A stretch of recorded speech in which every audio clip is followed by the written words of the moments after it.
Zimbabwe's humanitarian crisis is deepening and more world leaders are calling on President Robert Mugabe to step down. Ignoring these calls, his spokesman says the West is using Zimbabwe's cholera outbreak as an excuse for an invasion of the country.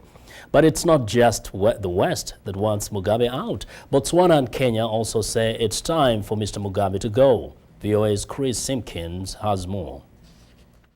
The staff at this hospital just over the South African border struggles to cope with thousands of Zimbabweans seeking treatment for cholera. Patients and relatives say people are suffering because the nation's healthcare system has collapsed. This man describes the scene at one hospital in the southeastern town of Chires. People, they are dying every day, especially in Chires, the hospital in Chires.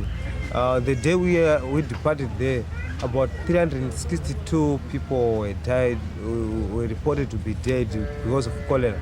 Zimbabwe has declared a national emergency because of the deadly cholera outbreak. Some hospitals have closed and many are without water, drugs, or equipment to treat people. At least 575 people are dead, and by one estimate, nearly 13,000 more are sick, though humanitarian officials say exact numbers are difficult to determine. An official with the aid agency Oxfam says a national crisis should have been declared earlier. So we thought that it came too late. The government could have acted much faster for them to be able to mobilize more international resources. The cholera outbreak comes as a massive food shortage threatens nearly half of the country's population of about 12 million.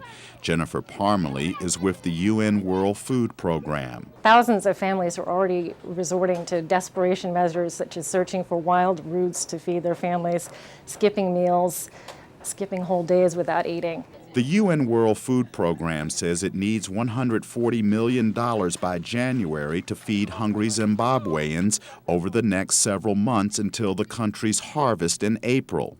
As the humanitarian crisis grows, more world leaders are joining in the call for Zimbabwe President Robert Mugabe to step down. Amid wrangling between Mr. Mugabe and opposition party leader Morgan Tsvangirai over a power-sharing agreement, Zimbabwe's government has been struggling to function.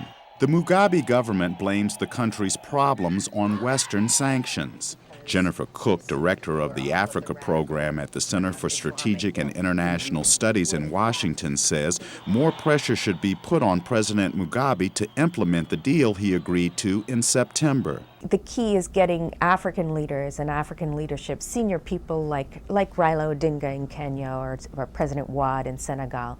You need that kind of consensus to isolate him and say, we simply won't recognize you. Kenyan Prime Minister Raila Odinga told reporters the African Union should send troops into Zimbabwe.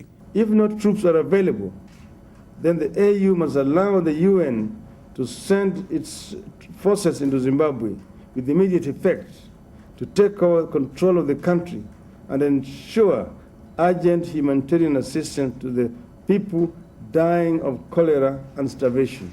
Besides leaders in Africa, European Union foreign ministers have imposed a travel ban on 11 of Mr. Mugabe's government officials.